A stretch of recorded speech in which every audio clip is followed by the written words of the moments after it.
Hi everybody, what's up? My name is Jahan and I'm a video game vocalist and a video game concert producer. And I am back with what I think could be a really cool reaction analysis video. As the title suggests, I'm going to be reacting to Clair Obscur once more.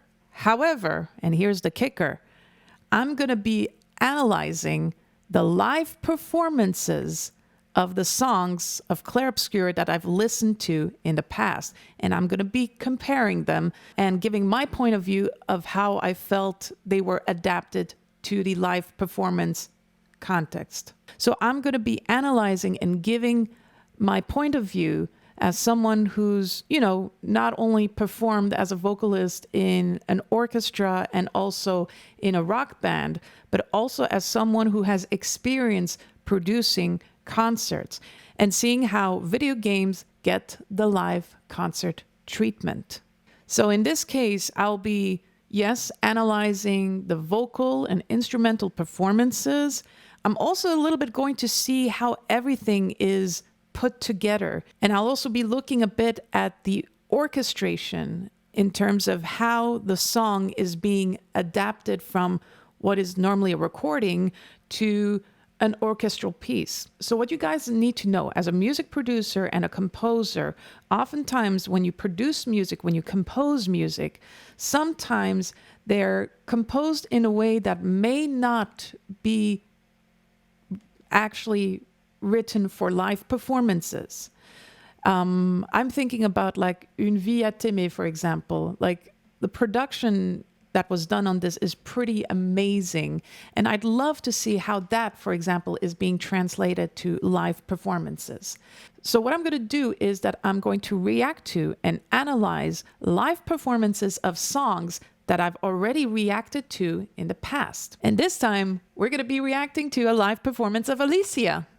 So, and this is going to be the first in a series of live performances that I will be analyzing, because I feel like it's really interesting to compare what's been done on the recording and how that was translated to a live performance. So yeah, I'm really excited to watch this. This is something that I've wanted to do ever since I made my video of my busy summer, my crazy summer, which you can view right here, where I actually got to see Lorientez and Alice Duport-Percier perform live Alicia.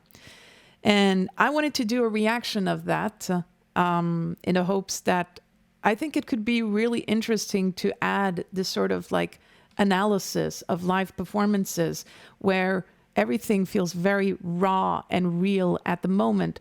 Whereas in the recording, sometimes, it's kind of like reworked and stuff like that. The emotions are captured, but it's never the same when you do this live and when you get to experience it live. So this is going to be very interesting. This is going to be the first in a series of videos because the video in question that I'm reacting to comes from an event that took place in September called the ZEvent.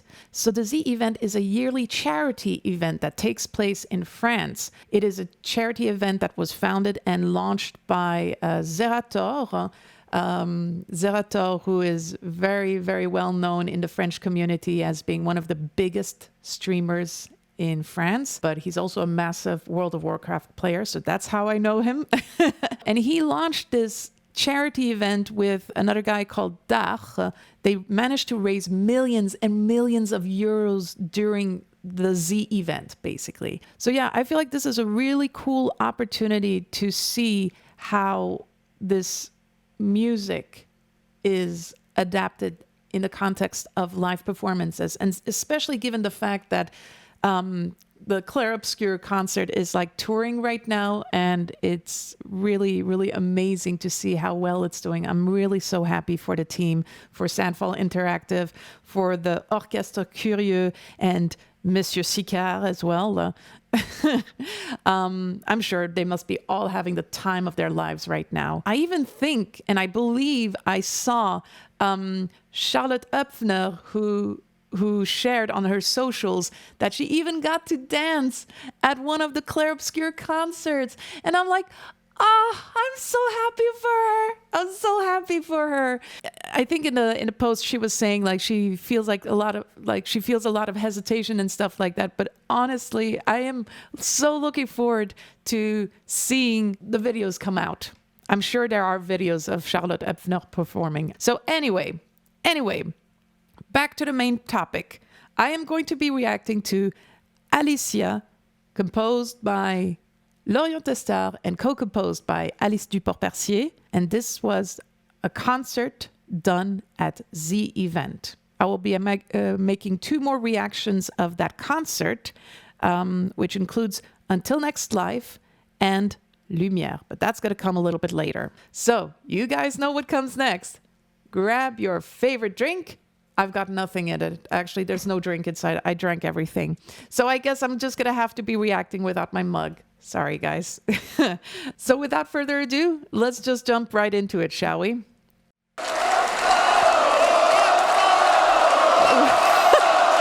these baguettes? These are baguettes. Oh my gosh. These are baguettes. Oh, Daniel Sicard. There's Alice. Oh, the red flower.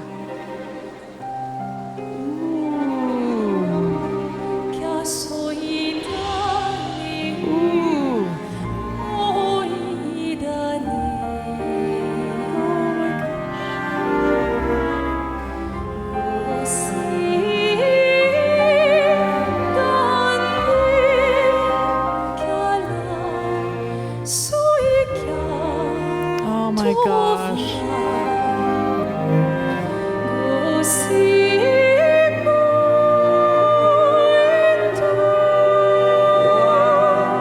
Oh my gosh.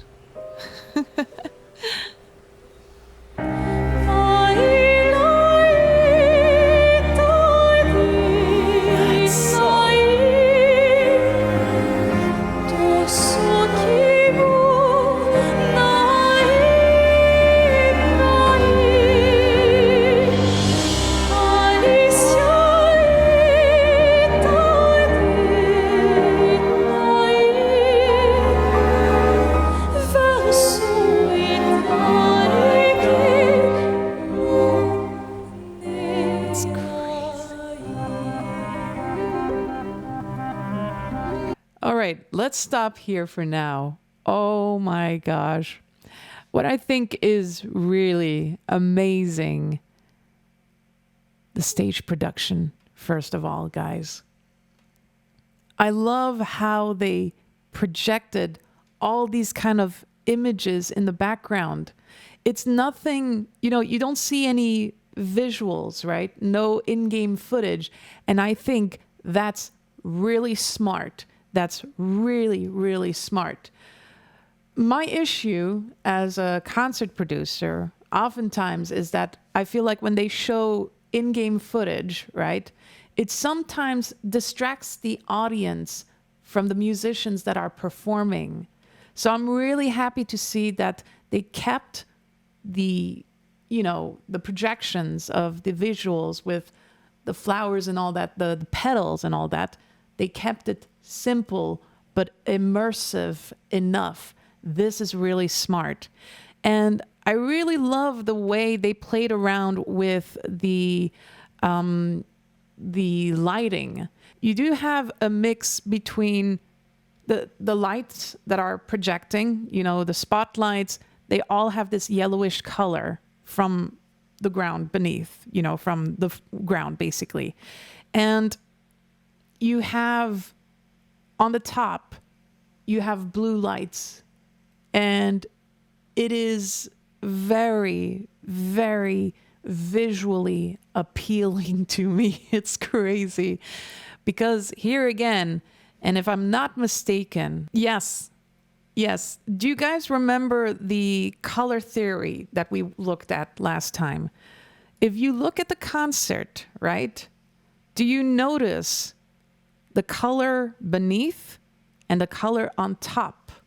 We have orange and blue, darkish blue. And these colors are complementary colors.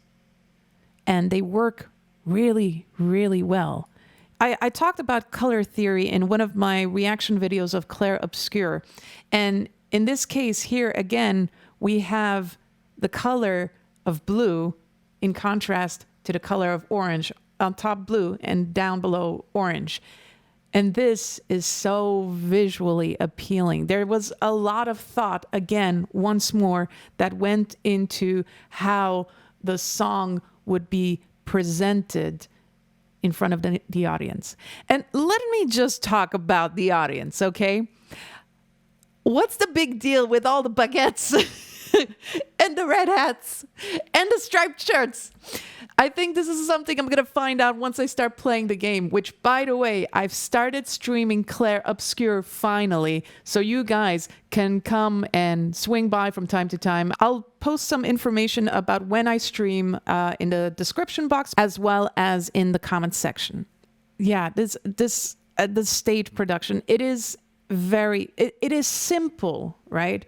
It is simple, but it is immersive enough. And I think that was really, really perfect. And I think that's how concert experiences should be. And I'll say this again, whatever you project in the background, I feel like it should not be, it should be immersive enough, but not too distracting. This was really focused on the musicians and the performers. I think, and I need to say this, I think it's a good idea that they put the drummer all the way to the side. The reason for that is that percussions are the loudest instruments. From what I see, they do not have like this sort of protective sound shields, we call them. I think they're called sound shields for the percussions.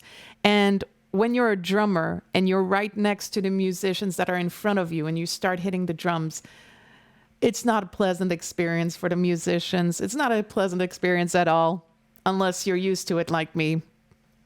But then I really fully enjoy it, as you can. I really love drums. I really do. But yeah, I think it was good that they put the drummer. It's not that they don't like the drummer. It's not at all that, guys. It's not at all that. It's because they want to make sure that the pianist and the one of the wind instrumentalists don't get their ears blown out by the percussions. And the performance of Alice Duport-Percier, my gosh.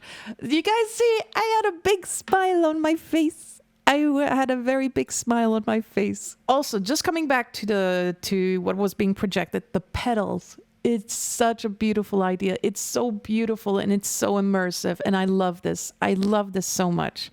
And I'm noticing also right now, all of the performers, they have flowers. They have the flowers indicating the age, I guess. So above 33, I think it means that you're wearing a red flower. And beneath 33, you wear a white one. So... And I think when I look at Daniel Sicard, I just noticed it now. Daniel Sicard has an in-ear monitor. I feel like it's very unusual for orchestras and orchestral, and the orchestra conductor to have in-ears. In-ears are basically the headphones that usually musicians in a band wear, that they can hear the other musicians if the environment is too loud. Like, for example, when me and my band, we perform at Gamescom, we don't have any physical monitors, aka speakers, that project the sound towards us so we can hear ourselves. So we have these sort of in-ear monitors that are attached to a wireless system that allows us to hear how the other musicians are performing. And in this case here, Daniel Sicard is having in-ear monitors. This is very unusual. A conductor normally doesn't wear in-ear monitors.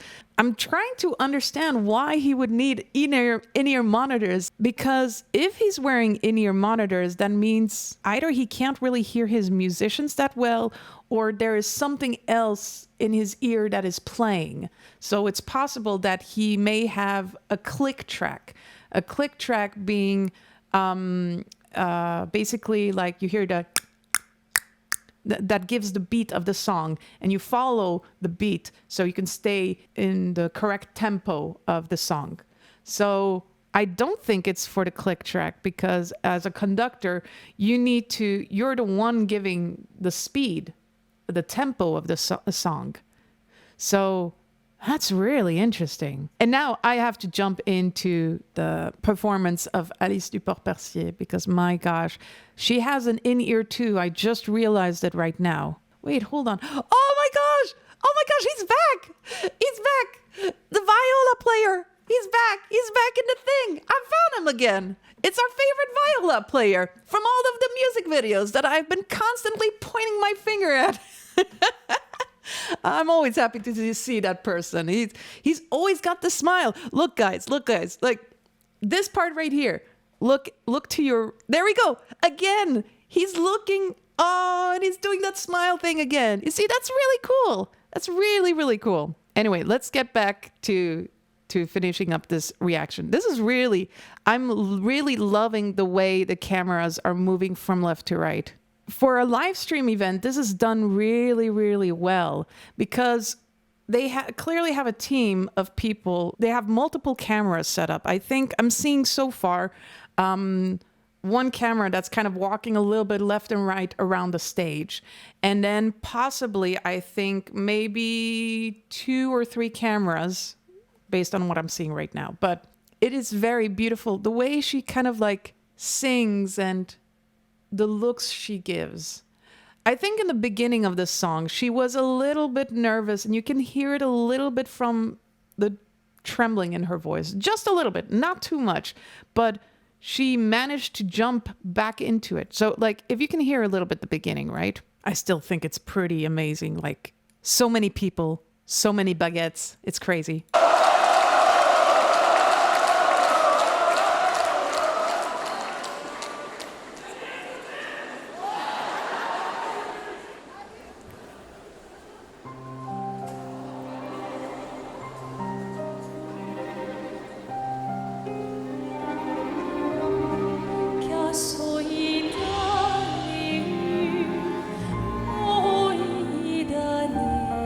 Yeah, so no, actually she managed to hit that performance pretty well. I think she must have been pretty overwhelmed with the fact that there are so many people watching her. Not gonna lie, I would be too, but she really, really masterfully performed so well, and she really did an amazing job singing that. Now, you know what? I'm seeing multiple musicians with in-ear monitors, so my feeling is that they needed to listen to each other, or there might be something playing in the in-ear, and that is being transmitted to the musicians. So it's possible that there might be a sort of like a backing track that goes along with the live performances. And this is something that we do with my band as well. To give you guys a bit of an idea, the drummer in my band, Nico, he gets the click track, but also a playback track in which we performers sync our performances to. For example, like sound effects that cannot be reproduced live, maybe some synth tracks that we can't perform live. It really depends on a lot of things. So I think maybe there might be some sort of like a playback track, and it might explain why the song feels actually like really well timed. But to be honest, if that's the case, then I feel like in the case of the conductor, I feel like it kind of defeats the purpose of a conductor being on stage conducting the orchestra, because it is the conductor who makes the movements and who gives the right tempo and the right... Yeah, so I don't know. I'm going to have to see the rest of this performance to really have a better understanding. So let me look at the rest of this video.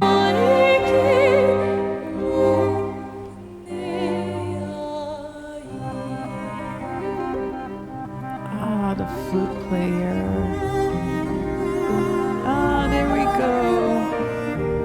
The solo.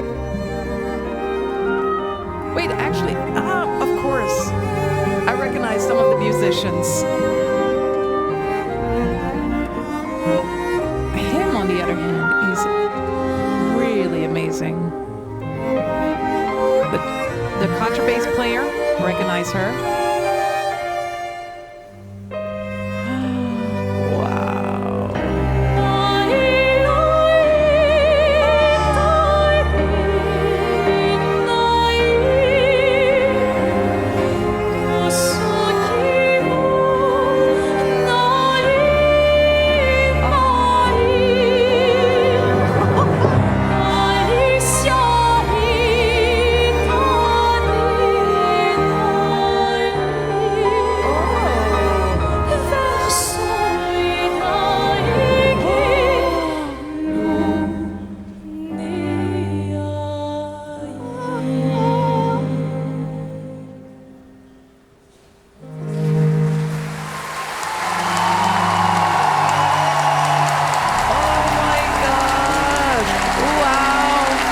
Okay. Wow! This was so good! Oh my gosh. Did you guys see how Alice Duport-Percier, that final part in the song, she sang it differently compared to in the recording. This time she didn't go high up. She decided to stay in her chest voice and go down. And I feel like at that moment, she kind of like emphasized something very intense at that moment. And it was like, oh my gosh. Oh my gosh. When I think about my first reaction to Alicia, I find it so amazing that this song still can move you the way it moves me. Even after I heard this song, like in a live reaction video and then at Gamescom. And then what I'm really happy to see is that the production here is fantastic. The trickiness of live stream is that you have to take into account how the sound is going to be and how the mixing is done live and how everything is being filmed. Because when you look here, I have a feeling that probably it might be like somewhere around 5 to 6 cameras for this concert, because I can already see that there's one crane camera for this. We used one like that for the World of Warcraft concerts that we filmed. There's one being filmed from the left side of the concert hall. I believe there might be one all the way in the back, so then we have 3. I believe there might be 1 or 2 more on the right side, and then we have one cameraman on stage filming around behind the performers. And my gosh, it is really, really well done. For something that was live streamed, this is really, really well done. It's possible that they might have reworked the audio in post-production, meaning that, you know, after the concerts happened live, that this was reworked to improve the audio, but it's still really amazing to see how this went. Let me just quickly get to this part for Alice Duport-Percier, when she does that one vocal performance differently compared to the audio.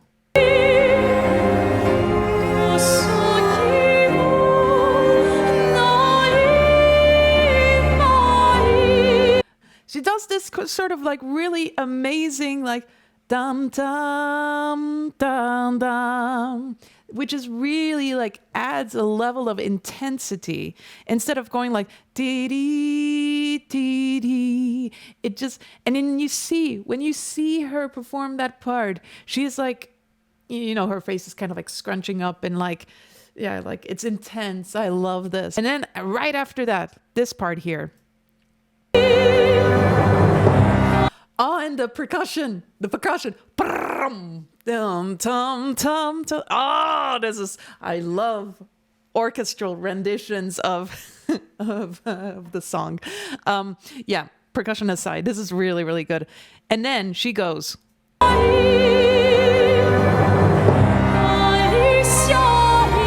Here she decides to do it in her chest voice.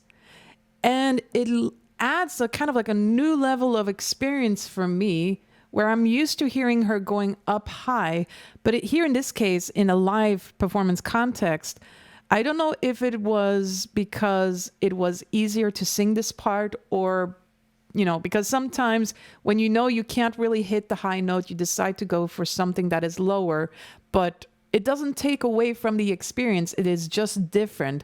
And it's different, but the intensity is so much more amazing. And then she kind of like does this sort of like,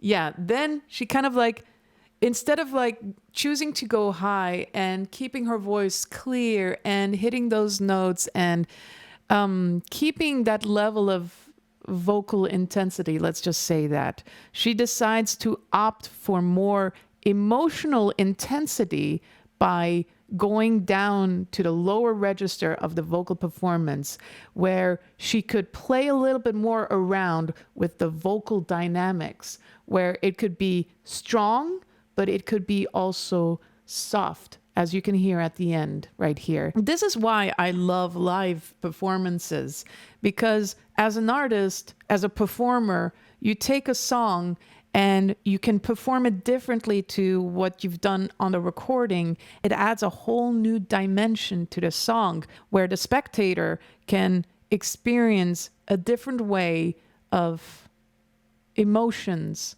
being transmitted through a vocal performance.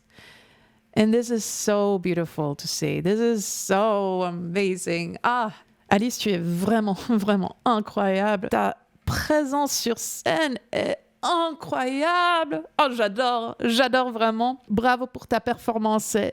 Oh mon Dieu, à chaque fois que tu chantes cette chanson, j'ai l'impression d'être transportée dans un autre monde où j'ai vraiment l'impression de revivre quelque chose d'intense et d'émotionnel, mais qui me fait voyager dans une histoire que je ne connais pas encore apparemment, mais qui me donne envie de voyager dans cette histoire. C'est pour ça que je vais commencer à jouer Clair Obscur, donc grâce à toi et puis Lorient, donc yay.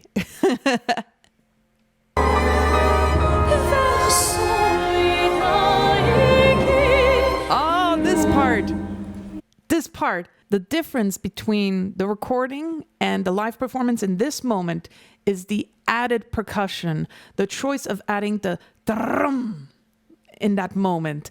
It adds more drama to it. I love this. I love this so much. It is so good. Really, really good.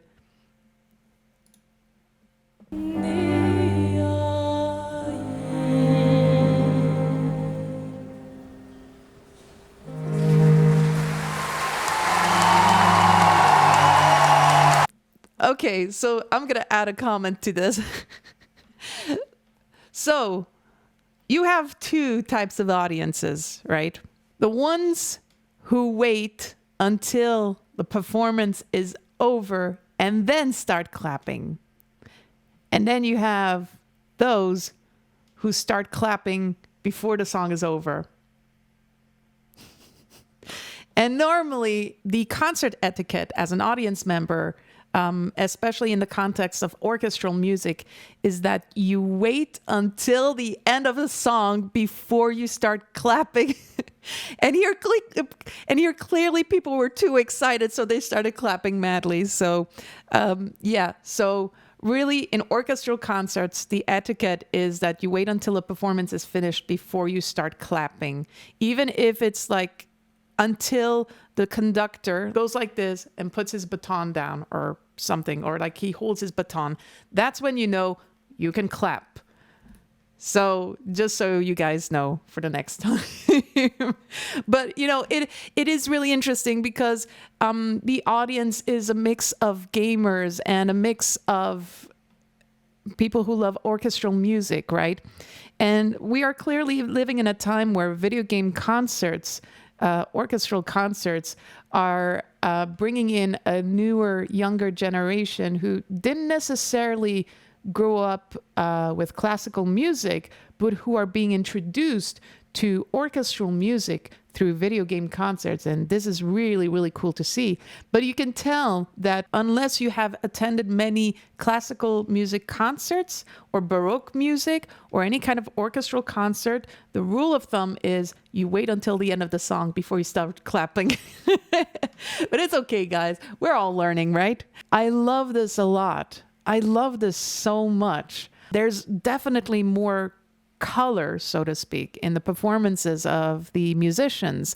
When I think about the string section that is there, like a lot of them are from the videos, like our favorite viola player is there again, whose name I've forgotten. I'm so sorry. It's been a while since I've last seen my reaction videos of Clair Obscur content, so I can't always remember a name unless I chat with that person, I guess. But contrabass player I recognize. Some of the wind instrumentalists I don't recognize for sure. But I'm pretty sure that the string players are still the same. So, but wow. Stage production is it's simple, but it does the job and it works perfectly. The choice of the colors of light, perfect. The projection is, I love when it's simple and it allows the audience to still feel immersed, but still be able to focus on the performance of Alice Duport-Percier and Orchestre Curieux and Daniel Sicard. This is probably my, I wouldn't say critique, but my feedback on the Gamescom performance. I think the biggest drawback, aside from the audio issues that Lorient experienced while playing his guitar, where his sound kept cutting out whenever Alice was singing, I think the biggest drawback was the fact that some of the things that were being projected on in the background, they were beautiful, don't get me wrong, but when they started showing game footage, you know, like cutscenes and stuff like that, I felt like it distracts the audience from what we should be actually seeing, and that is the performers. When it comes to concert productions, unless it's explicitly a movie concert in which music is being played against what is being projected on screen, it does not make sense to have anything being projected while a performance is happening. Yes, it needs to enhance the experience, but it cannot distract the audience, the spectators, from what they should actually be seeing, and that is the orchestra, the musicians, because in the end, this is a concert, the concert in which musicians are performing. This is the whole point. In a stage production, whatever is being projected in the background should enhance and not distract. That is the number one rule. And I feel like at Gamescom, I think they showcased a little bit too much, and that kind of like drew the attention away from Lorient Testard and Alice Duport-Percier. In this case here, and that's what I absolutely love, is that we have simple projection, but it has the branding of the game that is being projected. We have simple animation, and we have strong lighting, yes, but with complementary colors, which is very much in line with what Clair Obscur is all about, and that is playing around with contrasts, with opposites. Yeah, so this was really, really fantastic, and I enjoyed every single second of it. What a great performance. I think Zerator and his team did a really, really fantastic job setting this all up, because this is really not easy to set up at all. This requires a lot of preparation.